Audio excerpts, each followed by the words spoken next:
അള്ളാന്റെ ഹബീബിനെ അള്ളാഹ്ക്ക് മാത്രമേ മനസ്സിലാവൂ ഭൂരിഭാഗം എല്ലാ കാര്യങ്ങളും. അള്ളാന്റെ ഹബീബ് മനുഷ്യന്റെ രൂപത്തിൽ പടച്ചൂന്നേ ഉള്ളൂ. അതിൽ ഒരുപാട് സിദ്ധകൾ വേറുണ്ട്.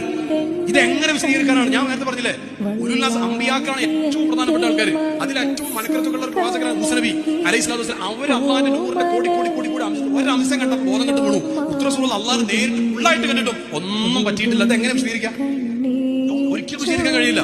ഈ ലോകത്ത് കോടാന കോടി നക്ഷത്രങ്ങളുണ്ട്. അതിലൊന്ന് മാത്രമാണ് സൂര്യൻ. നമ്മളെന്താ പറയുന്നത്? അൻത ശംസു യാ റസൂലുള്ളാഹ്, അൻത ബദറുൻ യാ റസൂലുള്ളാഹ്. വേറെ ഓപ്ഷൻ ഇല്ലാത്തതുകൊണ്ട് തൽക്കാലം പറഞ്ഞ് അഡ്ജസ്റ്റ് ചെയ്യണം. ഈ കോടാന കോടി വരുന്ന നക്ഷത്രങ്ങളിൽ ഒന്നല്ലേ സൂര്യൻ? എന്നിട്ട് നമ്മൾ പറയാം അങ്ങ് അതുപോലെയാണെന്ന്.